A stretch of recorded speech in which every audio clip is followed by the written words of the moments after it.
Batak tayo ng winch. Pangahaw ang ating master. Lalim. Oh, sayad. Batak. Tali mo dyan sa pinakapuno ng nyug na yan. Para matibay.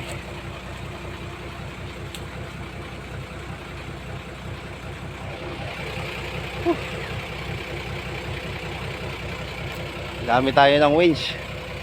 Hindi kaya. Sayad ang pangilalim natin lahat. Sobrang lalim. Isa pa kuya. Diyan sa puno ng nyug. Ganito talagang lupa dito sa amin.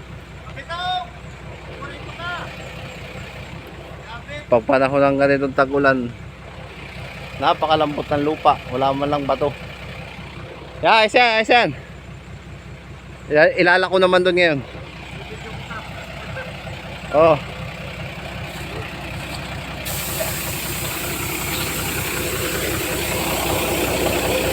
Ilalak naman natin ngayon. Wala tayong pansungkal ito, kaya nanghiram na lang tayo ng itak. Manual pa kasi itong... Patakin mo pa na kuya. Konting batak pa yung kable. Pahiram mo lang ako niya. Patakin. Konti lang. Kahit dito lang itatapat ko lang itong ilalak natin. Wala tayong pansungkal na ito. Konti lang. Ayos na. Yan. Kailangan mailak. Manual to Made in Pinoy.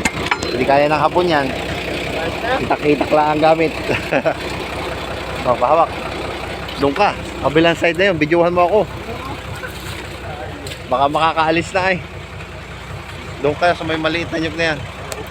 Okay maputik. Ito lang hawakan mo. Tagilirang to. Yan. Tapat mo lang. Magandang binata po si Gerald. Pagayaan.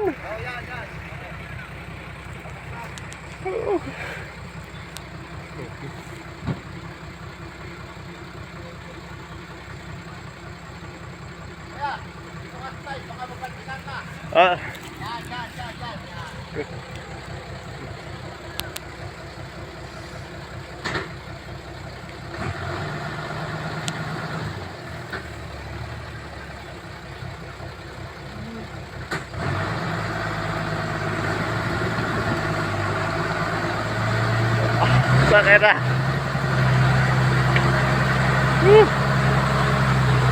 Bye.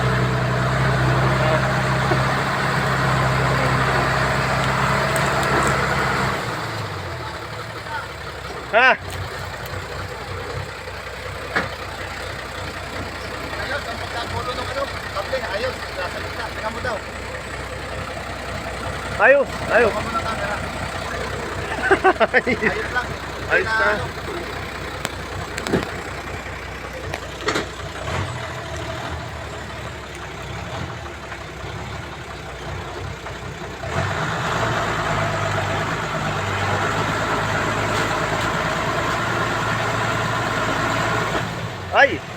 Maya.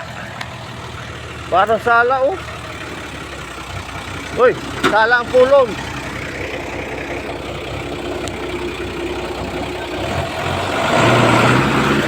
Meron dito, tabi na anuhan. Nasa tabi yung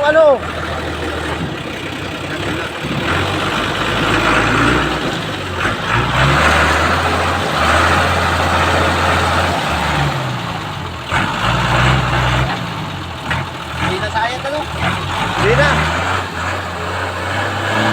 Yung sayat pa. Ha?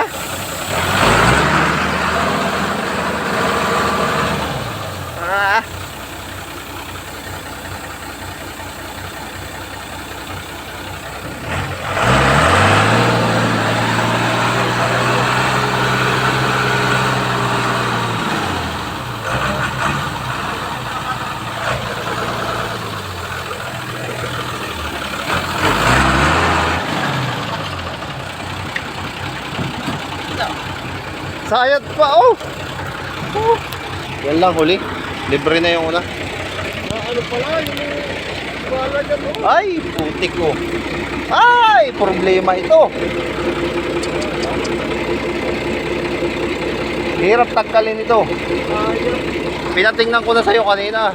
Sabi mo okay lang. Hindi pa kita ay. Alit mo.